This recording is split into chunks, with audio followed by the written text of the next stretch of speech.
साधारण 7:45च्या सुमारास आयुष गणेश कोमकर हा मुलगा बाहेरून क्लासवरून आल्यानंतर हा युवक जो आहे आल्यानंतर त्याच्यावरती प्राइमा फेसी असं दिसतंय की 2 अज्ञात इस्मांनी त्याच्यावरती फायरिंग केलेली आहे आणि त्या फायरिंगमध्ये त्याचा मृत्यू झालेला आहे।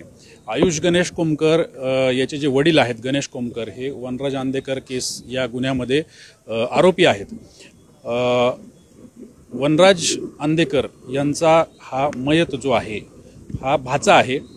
याबाबत आता इथं या ठिकाणी सर्व तपास पथकं काम करत आहेत। फॉरेन्सिक इन्व्हेस्टिगेशनची टीम आलेली आहे। इन्व्हेस्टिगेशन इथं सुरू आहे। क्राइम ब्रांचच्या 6 टीम्स तपासासाठी आणि आरोपींच्या शोधासाठी पाठवलेल्या आहेत। याच्यावरती काही लीड्स आम्हाला प्राप्त झालेले आहेत। फिर्याद दाखल करण्याची प्रक्रिया चालू आहे। याच्यासाठी आयुष गणेश कोमकरचे जे कुटुंबीय आहेत त्यांच्याशी संवाद साधून फिर्याद दाखल करण्याची प्रक्रिया पोलीस स्टेशन या ठिकाणी चालू आहे।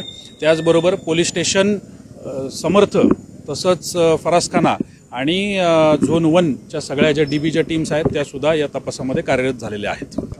तो जो गुन्हा होता त्या गुन्ह्यासाठी ज्या गोष्टी त्यावेळी दाखल झालेल्या आहेत त्याच्याबाबतचे जे विषय आहेत हे आताचा जो हा प्रकार आहे तर या दोन्ही इन्व्हेस्टिगेशनच्या बाबत कशा पद्धतीने ते एकमेकांशी ओव्हरलॅप होत आहेत किंवा त्याच्यामधल्या इन्व्हॉल्वमेंटच्या गोष्टी कुठल्या आहेत ज्या याच्यामध्ये सुद्धा आहेत याच्याबाबतचा तपास चालू आहे। त्याच्यामुळे त्याच्याबद्दल आत्ता वाच्यता करता येणार नाही। आमच्या माहितीप्रमाणे तो क्लासवरनं परत येत होता।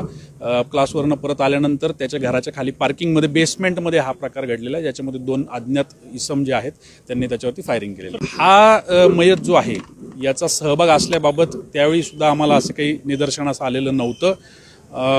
आताही तसं काही निदर्शनास आलेलं नाही, परंतु तरी देखील याच्याबाबत अधिक सखोल तपास आम्ही करत आहोत। गणेश कोमकर हा आत्ता जेलमध्ये आहे, म्हणजे मयताचा वडील हा सध्या जेलमध्ये आहे। याच्या व्यतिरिक्त आत्ता काही आपल्याकडं मुद्दा नाही।